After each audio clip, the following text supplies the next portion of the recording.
सर्वप्रथम तो मत्स्यकन्या को किसी सुरक्षित स्थान पर लेकर जाना होगा, किंतु कैसे?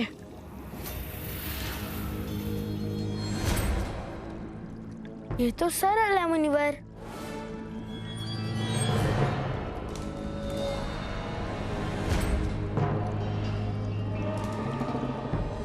जय श्री राम।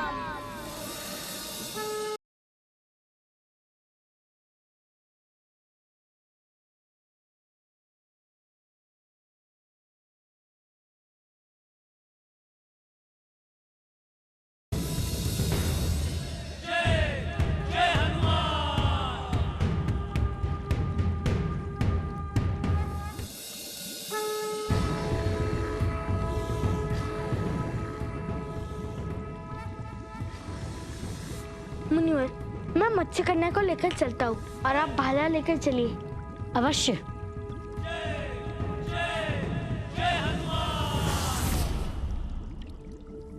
नारायण नारायण। मत्स्यकन्या के प्राण तो बच जाएंगे ना प्रभु? ये दोनों तो अपने ही बाल रूप में हैं, तो फिर ये क्या कर पाएंगे? हाँ देवी, बाल हनुमान और नारद को मत्स्य कन्या के प्राण बचाने ही होंगे। यदि ऐसा ना हुआ तो घोर अनर्थ हो जाएगा। मत्स्य कन्या मत्स्य लोक की अंतिम उत्तराधिकारी है। यदि ये मृत्यु को प्राप्त हो गई तो शंख निधि का कोई भी उत्तराधिकारी नहीं बचेगा। और देवी, शंख निधि सदा सदा के लिए असुरों के हाथों में चली जाएगी। किंतु आप कुछ करते क्यों नहीं प्रभु? मैं चाहकर भी कुछ नहीं कर सकता देवी। यह कार्य बाल हनुमान और नारद को सौंपा गया है और इस कार्य को उन्हें ही संपन्न करना है।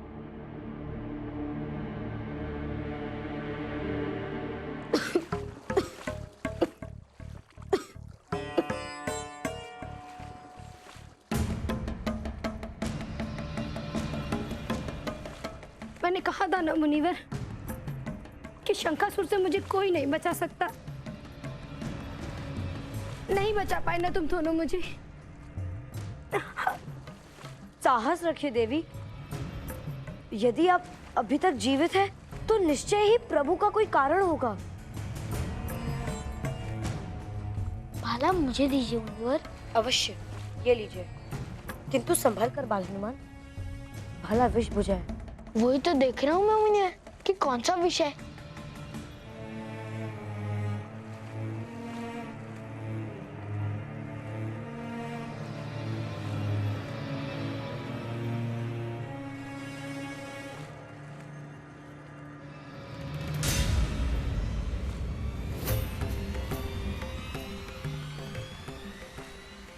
बाल हनुमान, क्या हुआ? कौन सा विष है? करकोटी। क्या? शंखासुर ने करकोटी विष का प्रयोग किया है। क्या ये विष तीक्ष्ण है? अत्यंत तीक्ष्ण है मुनिवर। देखिए ना, गंध मात्र से ही मेरा शीत करने लगा। किंतु इस विष का काट क्या है? काट तो मैं नहीं जानता मुनिवर, किंतु हाँ, गुरु सूर्यदेव अवश्य जानते होंगे। उन्होंने मुझे इस विषय से परिचित कराया था। उनका आह्वान करते हैं।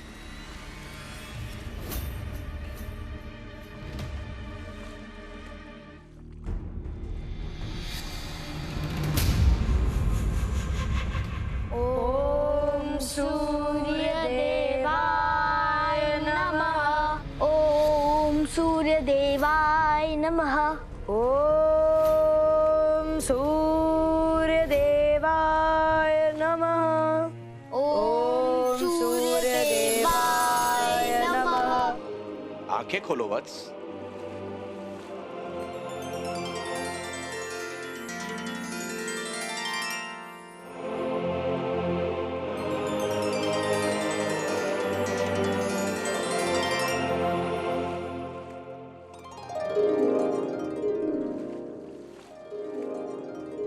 सूर्यदेव, देवी मत्स्य कन्या को कर्कोटी विष का प्रभाव हुआ है। सूर्यदेव, इस विष से मत्स्य कन्या को बचाने का कोई उपाय बताएं। कर्कोटी विष तो अकाट्य है। किंतु सूर्यदेव, देवी का बचना अत्यंत आवश्यक है, अन्यथा शंखनिधि सदा के लिए शंखासुर के पास चली जाएगी। इसलिए कोई तो मार्ग सुझाना ही होगा आपको सूर्यदेव। हाँ गुरुदेव, इस संकट से उबरने का कोई ना कोई मार्ग तो आपको सुझाना ही होगा।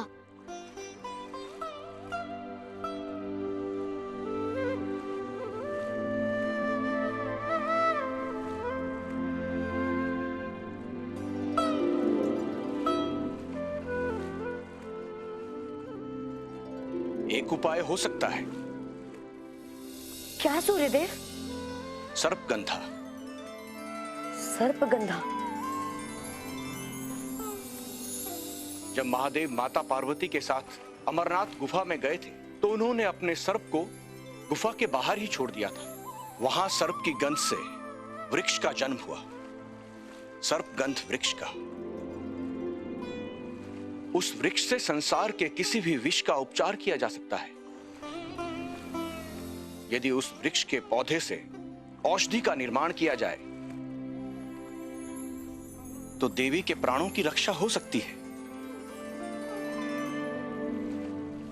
मैं इसी क्षण अमरनाथ गुफा के प्रस्थान करता हूँ मुनिवर। ठहरिए, आप सर्पगंधा को पहचानेंगे कैसे?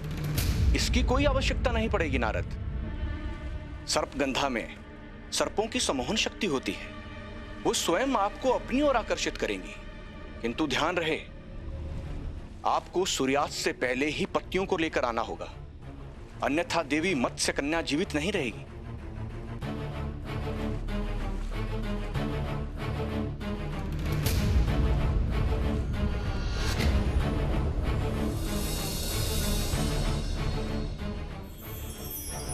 हम तुरंत आपकी औषधि का प्रबंध कर पुनः उपस्थित होते हैं।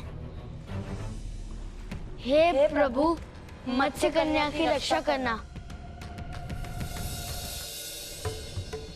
बुरा हुआ, बहुत बुरा हुआ वायुदेव।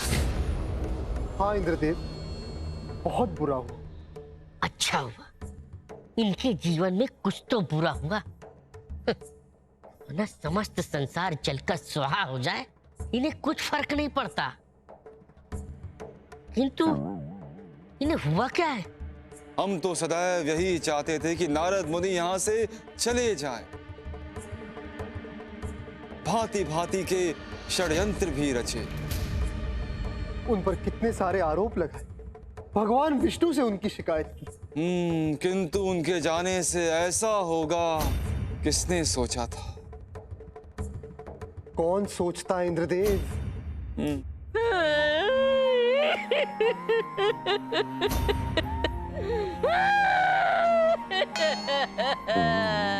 चिंगू, अरे भाई रो क्यों रहे हो?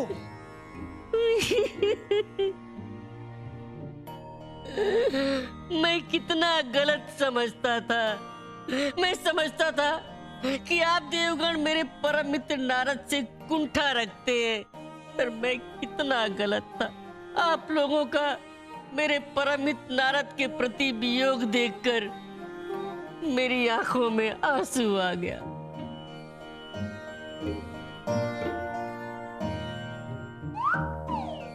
हमारा नारद प्रेम? हमने कब नारद वियोग किया? क्या आप मेरे परम मित्र से प्रेम नहीं करते? वियोग नहीं? हम नारद के वियोग में दुखी? अरे हम तो बेचारे उस मत्स्य कन्या के विषय में सोचकर दुखी हैं। क्या? जिसे नारद का सहयोग झेलना पड़ रहा है। वो देखो कैसे मृत्यु के द्वार पे पहुंच गई है मत्स्य कन्या।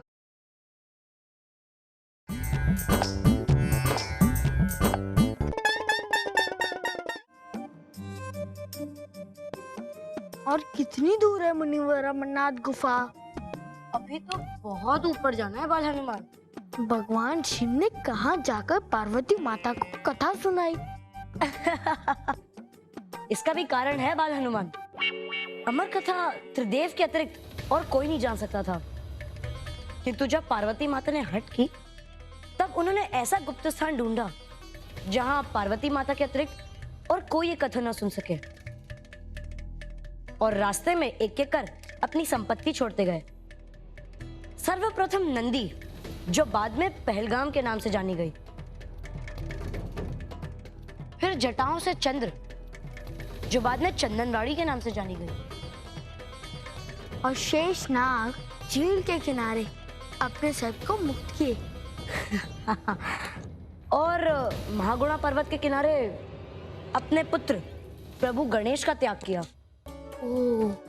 और पंचतरणी में पंचतत्व धरती, वायु, अग्नि, जल और आकाश का त्याग किया।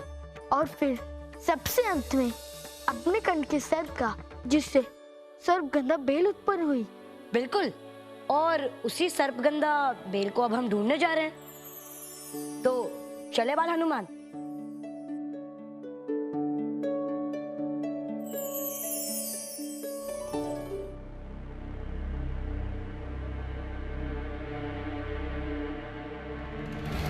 मुनिवर, भगवान शिव ने यहीं कहीं अपना सर्प बिठाया था।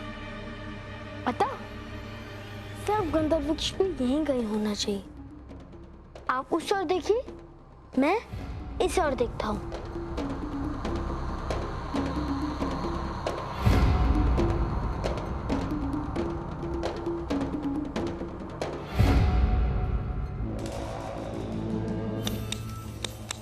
पता नहीं कहाँ होगा सर्पगंधा।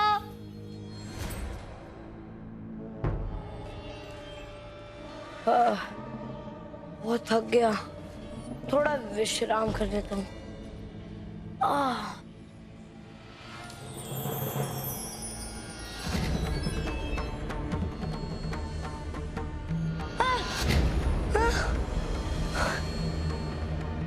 हे प्रभु, ये क्या हो गया?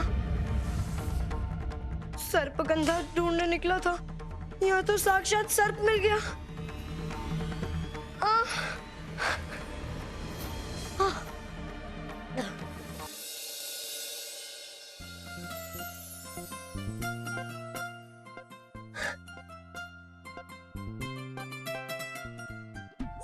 सर्पगंधा, बाल हनुमान, बाल हनुमान जल्दी आइए, मुझे सर्पगंधा मिल गया।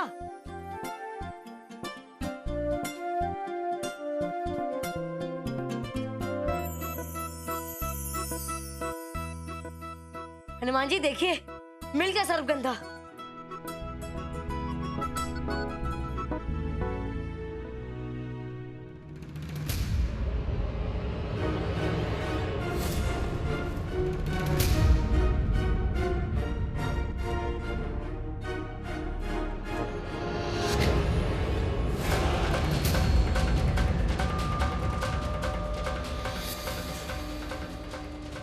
ये सर्पगंधा तो आपसे चिपक गया मुनिवर। सर्पगंधा में सर्पों की सम्मोहन शक्ति होती है, वो स्वयं आपको अपनी ओर आकर्षित करेंगे। याद है, सूर्यदेव ने कहा था सर्पगंधा अपने आकर्षण से स्वयं तुम्हें अपनी ओर खींच लेता है। तो क्या करें मुनिवर? ये तो हमें छोड़ ही नहीं रही है।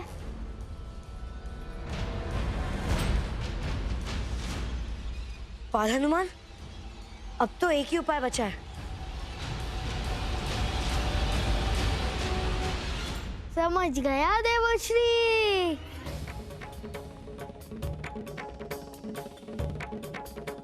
बोलो सियावर रामचंद्र की जय।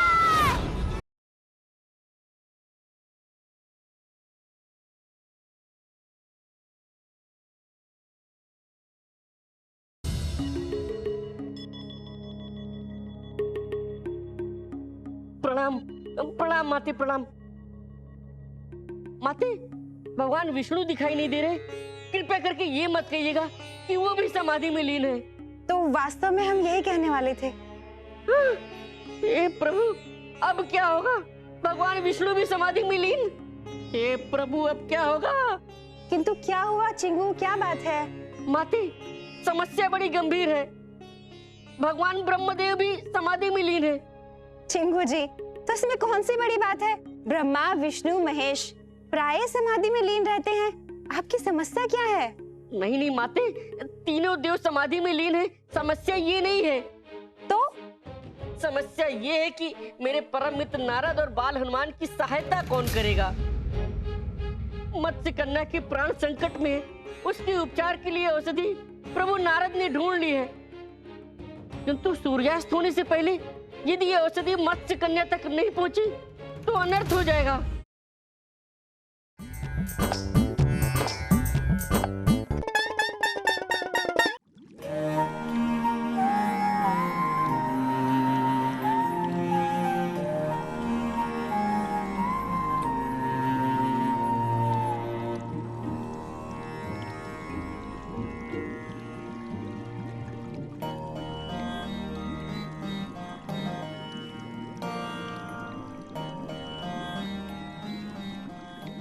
देवी, आंखें खोलिए, हम आपकी औषधि ले आए हैं।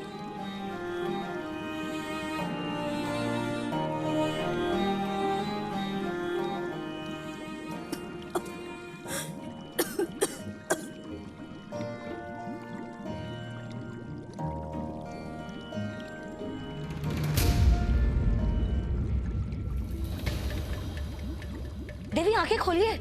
देवी, देवी, देवी, देवी उठे। देवी, देवी आंखें खोलिए। देवी, देवी, देवी।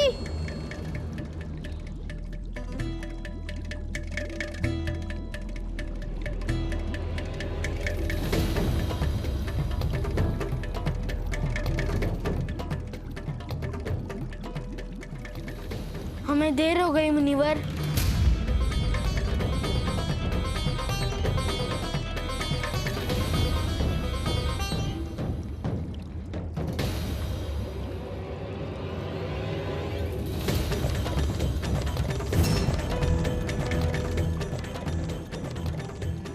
मैं अपना वचन नहीं रख सका बाल हनुमान।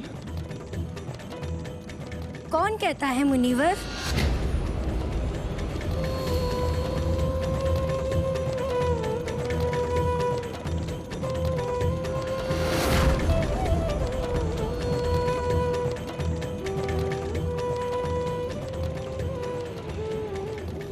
मुनिवर, बाल हनुमान, मुझे आप पर पूर्ण विश्वास है कि संसार में यदि कोई शंखासुर को रोक सकता है तो वो आप दोनों हैं। तो फिर बताइए देवी, क्या आप जानती हैं वो दुष्ट शंखासुर हमें कहाँ मिलेगा? रसाताल में।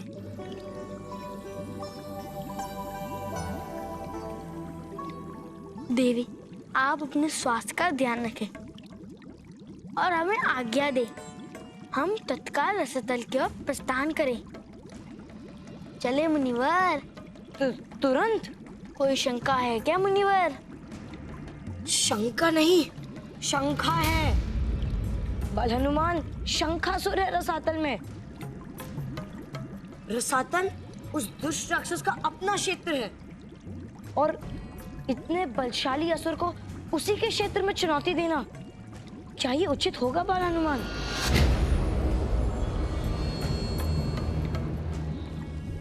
सोच लिया मुनिवर।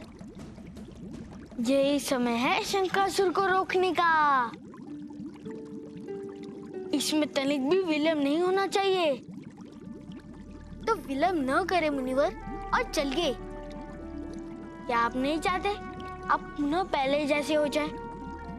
क्या आप नहीं चाहते धरती पर नवनीतियों की स्थापना हो? तो विलंब न करे मुनिवर।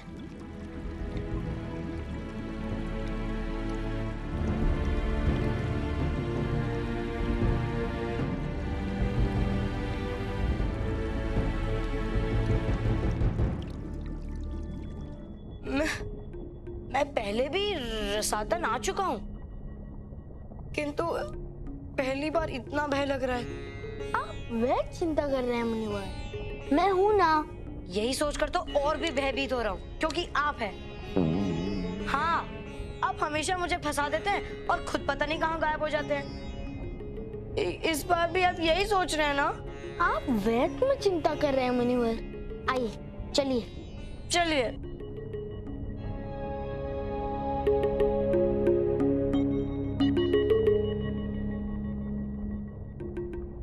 लो, रसातल भी आ गया। हाँ, रसातन तो आ गया, किंतु अब शंखनिधि कहाँ खोजेंगे? वहीं जहाँ शंख होगा।